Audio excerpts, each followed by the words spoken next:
আপনাদের কন্যা সন্তান আল্লাহ যাদের দিয়েছে, কোন ছেলেকে জামাই করবেন? কোন ছেলেকে জামাই করবেন? যে ছেলের মধ্যে দুটো গুণ পাবেন। কটা? জোরে বলুন। দুটো গুণ পাবেন, ওই ছেলেকে জামাই করবেন। আর কোন মেয়েকে বৌমা করবেন? কোন মেয়েকে বৌমা করবেন? খালি সাদা চামড়া থেকে ছুটবেন, ফেসে যাবেন। সব সাদা চামড়ার মেয়ে ভালো নয়। কোন মেয়েকে বৌমা করবেন? যে মেয়ের মধ্যে 6টা গুণ পাবেন। কটা? 6টা। ভালো করে শুনে নিন। ছেলেদেরটা আগে বলে দিই। ছেলেদের কটা গুণ বলেছি? দুটো। কি কি? 1 নাম্বার, ছেলেটি সৎ ছেলে কিনা খবর নেবেন। কি বললাম? আচ্ছা, সৎ কাকে বলে মনে আছে? প্রথমেই বললাম স্টেজে এসে, ভুলে গেলেন? সৎ কাকে বলে? আল্লাহ নবী বলছেন, তোমরা আমাকে দুটো জিনিসের গ্যারান্টি দাও, 2 ঠোঁটের মাঝখানে, 2 রানের বীজখানে। এই জন্যই নবীজি বলেছিলেন, the messenger of Allah, peace be upon him, said the best are you those with good manner. নবী বলেন, তোমাদের মধ্যে উত্তম ব্যক্তি ওই লোকটা যার ক্যারেক্টার, চরিত্র ভালো। ওই লোকটা হলো আমার কাছে উত্তম, আল্লাহর কাছে উত্তম ব্যক্তি। একজন উকিল, ব্যারিস্টার, মাস্টার, ডাক্তার, মোল্লা, মৌলভী সাহেব, পীর সাহেব, দরবেশ সাহেব, আমির সাহেব, মুফতি সাহেবের যদি চরিত্র খারাপ হয়, আর একজন টডিওয়ালার চরিত্র যদি ভালো হয়, নবীজি বলেন টডিওয়ালাটাই হলো আল্লাহর কাছে প্রিয় ব্যক্তি। Many loss is something loss, health loss is nothing loss, but character loss is everything loss. মানুষের যদি টাকা চলে যায়, ইনকাম করলে টাকাটা আবার ফিরে আসবে। মানুষের যদি শরীর চলে যায়, ভালো মন্দ খেলে শরীরটাও ফিরে আসবে বন্ধুরে। কিন্তু যদি মানুষের চরিত্র চলে যায়, চরিত্র আর ফিরে আসবে না। তাই নবীজি বলেছিলেন, 2 ঠোঁটের মাঝখানে, 2 রানের বীজখানে। বাড়িতে গিয়ে ভাববেন, 1 নাম্বার ছেলেটি সৎ ছেলে কিনা খবর নেবেন। 2 নাম্বার নবীজি বললেন, শুনে রেখে দিন, 1 নাম্বার ছেলেটি সৎ ছেলে কিনা খবর নেবেন। 2 নাম্বার হলো ছেলেটি কর্মী কিনা খবর নেবেন। কি বললাম?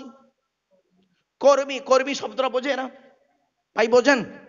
মানে পরিশ্রম করে। আপনারা কি বলেন? মানে কর্মঠ ছেলে। বাপের ভাতে খায় 420 বার ছেলেকে জামাই করবেন না। ছেলেটা নিজে কি করে খবরটা নেবেন। বাস্তব কথা বলছি। চলুন এবার আসছি, কোন মেয়েকে বৌমা করবেন? যে মেয়ের মধ্যে 6টা গুণ পাবেন। কটা? 6টা। কোরআনের দলিল দিয়ে দিচ্ছি। মুসলিমাতিন, মুমিনাতিন, কানিতাতিন, তাইবাতিন, আবিদাতিন, সাইয়্যিহাতিন, সাইয়্যিবাতিন ওয়া আবকারা। এই আয়াতটা কোথায় আছে? 28 নম্বর পারার 19 নম্বর পৃষ্ঠার 11 নম্বর লাইন, সূরার নাম সূরা তাহরিমের 5 নম্বর আয়াত। আল্লাহ বলছেন, 1 নম্বর হলো মেয়েটি মুসলমান কিনা খবর নেবে। 2 নম্বর মেয়েটি মুমিনাতিন, বিশ্বাসী মেয়ে কিনা খবর নেবে। 3 নম্বরটা খুব ইম্পর্টেন্ট, অনুরোধ করে বলে যাচ্ছি, বাড়ি থেকে দেখবেন। 3 নম্বর হলো মেয়েটি কনিতাতিন, আনুগত্যশীল মেয়ে কিনা খবর নেবেন। দূর থেকে খবর নিয়ে দেখবেন ওই মেয়েটি ওর বাপ আর মাকে ভক্তি শ্রদ্ধা করে কিনা খবর নেবেন। যদি দূর থেকে খবর নিয়ে দেখেন ওই মেয়েটি ওর বাপ আর মাকে ভক্তি শ্রদ্ধা করে না, বাপ আর মাকে সম্মান করে না, ও যত সুন্দরী মেয়ে হোক আর যত বড় মুফতি সাহেব, পীর সাহেব, মৌলভী সাহেবের মেয়ে হোক, খবরদার ওই মেয়েকে কোনোদিন ভিটেই তুলবেন না, বৌমা করবেন না। ও ওর নিজের বাম্মাকে ভক্তি শ্রদ্ধা করে না, তোমার বাম্মার পাতে সহজে এক থালা ভাত দিতে চাইবে না। ঠিক না বেঠিক? বেশিরভাগ মেয়ের, এই শুনে নিন, বেশিরভাগ মেয়ের সংসার নষ্ট হয় মেয়ের মায়ের কান ভাঙানিতে। ঠিক না বেঠিক? যে মেয়ের মা যত বেশি চালাক, যে মেয়ের মা যত বেশি চালাক, ওই মেয়ের কপালে তত তাড়াতাড়ি তলাক। ঠিক না বেঠিক? শুধু তাই নয়, আরো দেখেন, আজ আপনাদের বলে যাচ্ছি প্রিয় শ্রোতা মণ্ডলী, আপনারা যারা এখানে এসেছেন, মা বোনদের বলে যাচ্ছি, মায়েরা বোনেরা আমাকে ভুল বুঝবেন না, অতি বাস্তব কথাটাই বলে যাচ্ছি। আর যদি এই কথা আমি না বলি এই জায়গায় দাঁড়িয়ে, কিয়ামতের মাঠে আল্লাহ রাব্বুল আলামিন আমাকে বলবে, এই আব্দুল্লাহিল মারুফ, তোকে আধ ঘন্টার জন্য স্টেজে তোলা হয়েছিল, তুই স্টেজ জুড়ে কি বলেছিলিস বল। এই জবাব আমাকে দিতে হবে আল্লাহর দরবারে। তাই আজ বলে যাচ্ছি, শুনে নিন, একদম বাস্তব কথা বলে যাচ্ছি একটা। আল্লাহর নবীকে জিজ্ঞাসা করা হলো, ইয়া রাসূলুল্লাহ, জাহান্নামী নারীর পরিচয়টা কি আর জান্নাতি নারীর পরিচয় কি? আপনাদের বাড়িতে 4 রকমের মেয়ে আছে। করকম? 4 রকম। কে কে? মা, মেয়ে, বউ, বোন। আবার বলছি, মা, মেয়ে, বউ, বোন, এই 4 রকমের মেয়ে আছে আমাদের বাড়িতে। ঠিক না বেঠিক? শুনে নিন, আজকের বাড়িতে গিয়ে দেখবেন, আজ আমি আপনাদের কয়েক কটা নবীর হাদিস বলে যাচ্ছি, এই হাদিসগুলো বাড়িতে গিয়ে আপনি দেখবেন এই অভ্যাসগুলো আপনার মায়ের মধ্যে যদি থাকে, আপনার মা যত তাহাজ্জুদের নামাজ পড়ুক, আপনার মা যত 5 ওয়াক্ত নামাজ পড়ুক, হজ করুক, আপনার মা যত রোজা রাখুক, আপনার মা জাহান্নামী, জাহান্নামী, জাহান্নামী। আপনার মেয়ে যত তাহাজ্জুদ পড়ুক, আপনার মেয়ে জাহান্নামী, জাহান্নামী, জাহান্নামী। আপনার বোন যত নামাজ পড়ুক, রোজা রাখুক, আপনার বোন জাহান্নামী, জাহান্নামী, জাহান্নামী। আপনার বউ যত তাহাজ্জুদ পড়ুক, রোজা রাখুক, আপনার বউ জাহান্নামী, জাহান্নামী, জাহান্নামী। কি কি শুনে নিন এই গুণগুলো, এই গুণগুলো শুনে, এই অভ্যাসগুলো শুনে নিন। আল্লাহ নবী বলেছেন ওই মেয়েটা হলো জাহান্নামী, ওই মেয়ে জাহান্নামী যে নারী তার স্বামীর সঙ্গে যখন কথা বলে মেজাজ দিয়ে কথা বলে। কিছু বুঝতে পারছেন আমার কথা? যে নারী তার স্বামীর সঙ্গে যখন কথা বলে মেজাজ দিয়ে কথা বলে, ওই নারী জাহান্নামী। আজ আর বাড়িতে গিয়ে দেখবেন আপনার মা যদি আপনার বাপের সঙ্গে মেজাজ দিয়ে কথা বলে, আপনি চোখ বন্ধ করে বলতে পারবেন আমার মা জাহান্নামী। ও যত বড় পীর সাহেব, মনি সাহেবের মেয়ে হোক, মুফতি সাহেবের মেয়ে হোক, জাহান্নামী নারী। আপনার বোন যদি এই কাজ করে, বোনায়ের সঙ্গে, দুলাভাইয়ের সঙ্গে যদি মেজাজ দিয়ে কথা বলে, আপনি যদি সত্যিকারের মানুষের চামড়া ভাই হন, মানুষের বাচ্চা ভাই হয়ে থাকেন, তাহলে আপনার উচিত হবে বোনকে বলা, এই এই দুলাভাইয়ের সঙ্গে গলা উঁচু করে কথা বলবি না। আপনার মেয়ের মধ্যে যদি এই অভ্যাস থাকে, আপনার মেয়ের মধ্যে যদি এই অভ্যাস থাকে, জামাইয়ের সঙ্গে মেজাজ দিয়ে কথা বলছে, আপনি সত্যিকারের জন্ম দেওয়া বাপ যদি হয়ে থাকেন, মানুষের চামড়া যদি তোমার গায়ে থাকে, তুমি তোমার মেয়েকে বলবে, এই মেয়ে ছেলে, জামাইয়ের সঙ্গে মেজাজ দিয়ে কথা বলবি না। তুমি কি করো? এই কথা না বলে মেয়ের পক্ষ নিয়ে ডমরুর থানায় বধূ নির্যাতন কেস করতে গেছো। তোমাকে বাপ বলাটাই ঘৃণা। তুমি তো বাপই নয়, তুমি তো মানুষের বাচ্চা নয়, তুমি আবার কি বলো আমি একজন মুসলমান। হট, আগে মানুষ হও, তারপরে মুসলমান বলে দাবি করবে। আগে মানুষ হও, মানুষ। অনুরোধ করে বলে যাচ্ছি, 1 নম্বর নবীজি বললেন, অসুবিধা হচ্ছে আপনাদের? অসুবিধা হচ্ছে? বলবো না, বন্ধ করে দেবো? ঠিক আছে না বাবা, এই হুজুরকে বলে আসবে এখনই, আর ক মিনিট, 2-5 মিনিট। 1 নাম্বার হচ্ছে, শুনে নিন নবীজি কি বললেন, ওই নারী জাহান্নামী যে নারী তার স্বামীর সঙ্গে কথা বলে মেজাজ দিয়ে। 2 নাম্বার, ওই নারী জাহান্নামী যে নারী তার স্বামীর দুর্নাম বদনাম বাজারে করে বেড়ায়। অনেক মেয়ে ছেলে আছে দেখবেন, ছেলেটা খুব ভালো ছেলে, মেয়েটা অন্য ছেলের সঙ্গে প্রেম করত, মেয়েটা প্রেম করেছে অন্য ছেলের সঙ্গে, মেয়ের বাপ জানে না। মেয়ের বাপ হাজি সাহেব, আমার একটা মেয়ে আছে, একটা আল্লাহওয়ালা ছেলে দেখে বিয়ে দিয়েছে।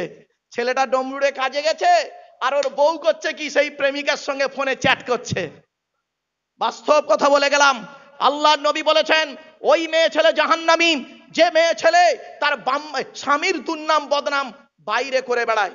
3 নাম্বার, ওই মেয়ে ছেলে জাহান্নামী যত নামাজ পড়ুক, রোজা রাখুক, ওই মেয়ে ছেলে জাহান্নামী যে মেয়ে ছেলে স্বামীর বিছানা ছেড়ে দিয়ে অন্য বিছানায় রাত কাটায়, স্বামীর বিছানা ছেড়ে দিয়ে অন্য বিছানায় রাত কাটায়। এই শ্রেণীর মেয়েদের বয়স হলো এখন বর্তমানে 50+। এই যে বুঝতে পারছেন? এরপরে ওই নারী জাহান্নামী যে নারী তার স্বামীর পরিবারের সঙ্গে খারাপ আচরণ করে। স্বামীর পরিবারকে, স্বামীর বাপ, স্বামীর মা, স্বামীর ভাই, স্বামীর বোন, এদের সঙ্গে যে মেয়ে ছেলে খারাপ আচরণ করে, ওই নারী জাহান্নামী, জাহান্নামী, জাহান্নামী। ও যে ধরনের মেয়ে হোক, জাহান্নামী নারী। খবরদার, সাবধান হয়ে যান, অনুরোধ করে বলে যাচ্ছি। এরপরে নবীজি বললেন ওই নারী জাহান্নামী, ওই নারী জাহান্নামী যে নারী তার স্বামীকে বলে, যে নারী তার স্বামীকে বলে, তোমার সঙ্গে বিয়ে হয়ে আমার জীবনটা নষ্ট হয়ে গেছে, তুমি আমার জীবনে কি দিয়েছো, তোমার সঙ্গে বিয়ে করে আমার লাইফ নষ্ট হয়ে গেছে, আমি ভালো ছিল, আমি আমার মতো মেয়ে বলে তোমার জীবনটা বেঁচে গেছে, নইলে তোমার অবস্থা এই হতো তাই হতো। তোমার সঙ্গে বিয়ে হওয়ার আগে আমার বাপ আমাকে মেয়ে ছেলে দেখছিল, আমার বিয়ে করতে এসেছিল, তোমার সঙ্গে বিয়ে হওয়ার আগে কত মাস্টার, কত ডাক্তার, কত ইঞ্জিনিয়ার এসেছিল, আমার বাপ সেখানে বিয়ে দেয়নি, ভালো বলে তোমার সঙ্গে বিয়ে দিয়েছে। ভাই দেবে কি করে বে, তুই তো 9 ক্লাস কম মাধ্যমিক পাস। কি বললাম 9 ক্লাস কম, তার মানে কি 1 পাস। একটা ডাক্তার তোর বিয়ে করবে? একটা মাস্টার বিয়ে করবে? একটা মাস্টার বিয়ে করলে অন্তত উচ্চ মাধ্যমিক পাস মেয়ে বিয়ে করবে, ঠিক না ঠিক? তুই তো 9 ক্লাস কম মাধ্যমিক পাস, তোর বিয়ে করবে? আমি ভালো বলেই তোর বিয়ে করেছি, বাড়িতে ভাববেন। এরপরে আসছি, ওই নারী জাহান্নামী, ওই নারী জাহান্নামী যেটা বেশি হচ্ছে এখন। এই যুবক ছেলেরা ভালো করে শুনে নাও, যারা নতুন নতুন বিয়ে করেছেন, বউকে চিনতে পারোনি, বাস্তবটাই বলছি। ওই নারী জাহান্নামী যে নারী স্বামীর অবর্তমানে অন্য ছেলের সঙ্গে পরকীয়ায় লিপ্ত হয়, স্বামীর অবর্তমানে অন্য ছেলের সঙ্গে পরকীয়ায় লিপ্ত হয়, জেনায় লিপ্ত হয়, ওই নারী জাহান্নামী। আজ থেকে 30 বছর আগে, আজ থেকে 30 বছর আগে আমরা দেখেছি যুবক ছেলে যুবতী মেয়ের সঙ্গে প্রেম করত। আর এখন কি হয়েছে? যুবক ছেলে যুবতী মেয়ে বাদ দিয়ে যুবক ছেলেগুলো প্রেম করছে 2 ছেলের মা 4 ছেলের বাপের সঙ্গে পালাচ্ছে, ঠিক না ঠিক? শুধু তাই নয়, আজ থেকে 30 বছর আগে যুবক ছেলে যুবতী মেয়ের সঙ্গে প্রেম করত, আর এখন যুবক ছেলেগুলো দেখবেন যুবতী মেয়ের সঙ্গে প্রেম করা বাদ দিয়ে পাড়ার একটা একটা করে ভাবি ধরেছে, ভাবি ভাবি, ঠিক না ঠিক? খবরদার নয়, বাস্তব কথাটাই বলে যাচ্ছি। আজকের কথাগুলো শুনতে খারাপ লাগছে বাবা, কিন্তু কিচ্ছু করার নেই। আমি জাস্ট 42 মিনিটের মধ্যে কতগুলো কথা আপনাদেরকে বলেছি ভাবতে পারবেন না। যাই হোক, আপনাদেরকে আমি অনুরোধ করে বলে যাচ্ছি বাবা, এই পৃথিবী ছেড়ে সকলকে যেতে হবে, অন্ধকার নীরব নগরে সকলকে যেতে হবে। যে অলির দরবারে এসেছেন শুনে রেখে দিন, অলি হতে গেলে 50টা গুণ তার মধ্যে থাকতে হবে। অলির প্রথম ধাপ হলো মোমেন। কি বললাম? মোমেন। আর মোমেন হতে গেলে কোরআনে আছে সর্বনিম্ন 5টা গুণ, সর্বাধিক 30টা গুণ। মোমেনের উপরে ধাপ হলো মুত্তাকি। কি বললাম? মুত্তাকি হতে গেলে কোরআনে আছে 15টা গুণ লাগবে। কত? 15টা। তাহলে 30 আর 15 45। আর তার উপরের ধাপটা হলো পীর বা অলি। অলি হতে গেলে কোরআনে আছে আরো 5টা লাগবে। তাহলে কটা হলো? 50টা গুণ যার মধ্যে আছে, ওই লোকটা হলেন হাক্কানি পীর বা অলি। বাবা 50টার 5টা গুণ ঠিক মতো পাওয়া যাবে না, তাকে পীর সাহেব বলে দিলে বাবা কবরে চলো, কবরে চলো গয়েশপুরের মানুষ, ওই মাঠে দেখা হবে, ওই মাঠে দেখা হবে। এই মাঠে আর নয়, ওই মাঠে দেখা হবে যে মাঠে বাপ তার ছেলের কোনো উপকার করতে পারবে না, ভাই তার বোনের কোনো উপকার করতে পারবে না, শালি নিজেই ব্যস্ত থাকবে। সেই মাঠটার নাম কি? কোরআন বলছে ইয়াউমা ইয়াজমাউকুম লিয়াউমিন জামঈ যালিকা ইয়াউমুত তাগাবুন। 28 নম্বর পারার 16 নম্বর পৃষ্ঠার 1ম নম্বর লাইন, সূরার নাম সূরা তাগাবুনের 9 নম্বর আয়াত। আল্লাহ বলছেন সেই মাঠটার নাম হলো হারজিতের মাঠ। সেই মাঠটার নাম কি? কোরআন জানিয়ে দিয়েছে ইয়া আইয়ুহান নাসুত্তাকু রাব্বাকুম ওয়াখশাউ ইয়াউমাল লা ইয়াজজি ওয়ালিদুন আন ওয়ালাদিহি ওয়ালা মাউলুদুন হুয়া জাজিন আন ওয়ালিদিহি শাইয়্যা ইন্না ওয়া'দাল্লাহি হাক্কুন ফালা তাগুররান্নাকুমুল হায়াতুদ দুনিয়া ওয়ালা ইয়াগুররান্নাকুম বিল্লাহিল গরুর। 21 নম্বর পারা 13 নম্বর পৃষ্ঠার 11 নম্বর লাইন, সূরার নাম সূরা লোকমানের 33 নম্বর আয়াত। আল্লাহ বলছে সেই দিনের ভয়ে তোমরা করো যেদিন বাপ তার ছেলের কোনো উপকার করতে পারবে না, ছেলে তার বাপের কোনো উপকার করতে পারবে না, স্বামী তার স্ত্রীর কোনো উপকার করতে পারবে না। সেই দিনের ভয় করো। কোরআন বলছে ইয়াউমা ইয়াফিরুল মারউ মিন আখিহি ওয়া উম্মিহি ওয়া আবিহি ওয়া সাহিবাতিহি ওয়া বানি। আল্লাহ বলছে সেই দিনের ভয় করো যেদিন স্বামী তার স্ত্রী থেকে চলে যাবে, বাপ তার মা থেকে চলে যাবে, বাপ তার ছেলে থেকে চলে যাবে, ভাই তার বোন থেকে চলে যাবে। সেই দিনের ভয়ে তোমরা করো। পৃথিবীতে যে কদিন বাঁচবে ঈমান নিয়ে থাকবে আর ভালো ভালো পৃথিবীতে কাজগুলো করে যাবে। মানুষের উপকার করতে না পারলে ক্ষতি করতে কোনোদিন যেও না। মনে রাখবেন, আল্লাহ ছাড় দেয়, ছেড়ে দেয় না। কি বললাম? ছাড় দেয়, ছেড়ে দেয় না। মনে রেখো, আজ যদি তুমি অন্যায়ভাবে কাউকে অত্যাচার করেছো, অন্যায়ভাবে যদি কাউকে গালি দিয়েছো, অন্যায়ভাবে যদি কাউকে অত্যাচার করেছো, আল্লাহ এর কড়ায় গন্ডায় মেপে উসুল করে নেবেই নেবে। তুমি যদি কাউকে যদি অন্যায়ভাবে অপমান বেইজ্জতি করেছো, আল্লাহ পাক তোমাকে পৃথিবীতে না হলে কিয়ামতের মাঠে অপমান করে ছাড়বে। আল্লাহর বিচার সূক্ষ্ম বিচার। তাই আপনাদের অনুরোধ করে বলে যাচ্ছি, নিজের বাপ আর মায়ের প্রতি মূল্যায়ন করুন, বাপ আর মাকে ভক্তি শ্রদ্ধা করুন, বাপের বাপের সেবা যত্ন করুন, মায়ের সেবা যত্ন করুন। এই গয়েশপুরের মানুষেরা, আমি আব্দুল্লাহিল মারুফ, আমার হাতে 500 টাকার নোট দিয়ে মোসাবা করে নেকি পাবেন কি তা আমি জানি না, তবে চ্যালেঞ্জ দিয়ে বলে যাচ্ছি, 50 টাকার একটা নোট নিয়ে, 50 টাকার একটা নোট নিয়ে জন্মদাতা বাপের হাতে দিয়ে খালি বলবে, আব্বা এটা রেখে দাও, চা খাবে। তোমার বাপ ওই 50 টাকার নোটটা দেখবে, দেখে আকাশের দিকে চাইবে, আর অন্তর ফেটে দোয়া আসবে। ওই দোয়াটা আল্লাহর আরশে আজিমে পৌঁছে যাবে। বাড়ি থেকে ভাববেন, ও মুসলমান, বাপকে খেতে দাওনি একটা আপেল, মাকে খেতে দাওনি একটা আপেল, বাপকে একটা মুরগির ডিম কিনে খেতে দাওনি, মাকে কোনোদিন দেশি মুরগি খাওয়াওনি, মাকে কোনোদিন খাসির গোশ খাওয়াওনি। আব্দুল্লাহিল মারুফকে ডেকে তোমরা খাসির গোশ, গরুর গোশ, স্যালাড, চালের আটার রুটি, পরোটা, আবার জালি পরোটা, কবরে ঢোকো, জালি পুরো জাল করে দেবে।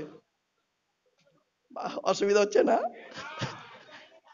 বাবা, বাস্তবটাই বললাম বাবা, কবরে যেতে হবে প্রত্যেককেই। অনুরোধ করে বলে যাচ্ছি, চলুন। আল্লাহর নবী বলেছেন, আমি বলিনি, রাদিয়াল্লাহু ফি রাদিয়াল ওয়ালিদাইন ওয়া সাকতুল্লাহি ফি সাকতিল ওয়ালিদাইন। আল্লাহর নবী বলেন, আল্লাহর নবী বলেন, হকের উপরে যদি তোমাদের বাম্মা নারাজ হয়ে যায়, আল্লাহ নারাজ হয়ে যাবে। হকের উপরে যদি তোমাদের বাম্মা খুশি থাকে, আল্লাহ খুশি হয়ে যাবে। বাস্তবটাই বললাম বাবা।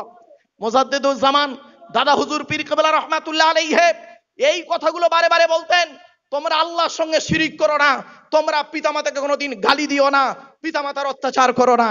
অনুরোধ করে বলে যাচ্ছি, আর একটা কথা বলি, স্ত্রীর পিতামাতার গালি দেওয়া হলো হারাম। কার? স্ত্রীর পিতামাতাকে, শ্বশুর শাশুড়ির গালি দেওয়া হারাম।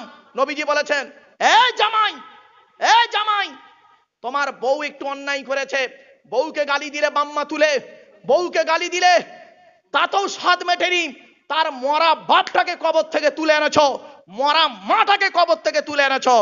তুমি আবার মলি সাহেব, তুমি স্টেজে এসে ওয়াজ করো না, তুমি স্টেজে এসে ওয়াজ করো, আর তোমার ওয়াজ শুনে লোক হেদায়েত হবে। হা হা, ঠিক কিরকম জানেন? কাঁঠালের আমসত্ত্বের মতো। আচ্ছা, কাঁঠালের আমসত্ত্ব খেয়েছেন গয়েশপুরের মানুষ?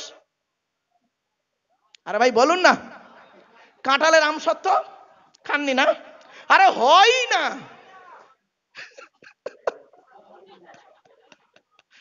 হয় কাঁঠাল সত্ত্ব হয়, নয় আম সত্ত্ব হয়। কাঁঠালের আম সত্ত্ব হয় না, অকল্পনীয় কথা। শুনে নিন, অসুবিধা হচ্ছে আপনাদের? আর একটু হবে না, বন্ধ করে দেবো? হবে? একবার তাকবীর দেন, নারায়ে তাকবীর, নারায়ে তাকবীর। সিলসিলা হক মুজাদ্দিদুজ জামান, নারায়ে তাকবীর। পীর সাহেব হুজুর কিবলা, নারায়ে তাকবীর। দেখলেন, আমি পীর সাহেব হুজুর কেবলা বলেছি, ওই দিকে তাকাচ্ছে কেন? উনি আসছেন এখন, মাথা মোটা, চানাচুর মার্কা লোক, পাগলের পায়জামা, পাগলির প্যান্টুল। আরে আমি তাকবীরটা দিচ্ছি, সব ওদিকে তাকাচ্ছে, মনে হয় হুজুর কেবলা আসছেন। ওরে বাবা, এলেই আমি দাঁড়িয়ে আছি, আমি এখানে বসিনি। আমি, হাই সাহেব বললেন, আমি বললাম ভাই আমার টাইম কতক্ষণ? তা বললো আপনার টাইম মোটামুটি আধা ঘন্টা 1 ঘন্টা মতো আছে হাতে। তা আমি বললাম গিয়ার বসে কি করব, সামান্য 1 ঘন্টা লেকচার দেবো, চলেন। ও 1 ঘন্টা এমনিতেই হাই স্কুল কলেজ টলেজে লেকচার দিতে গিয়ে সেখানে 1-1.5 ঘন্টা দাঁড়িয়ে, 2 ঘন্টা দাঁড়িয়েই বলে দিই। তো এখানে বলি দাঁড়িয়ে আধ ঘন্টা 1 ঘন্টা বলে দিই, জাস্ট চলুন।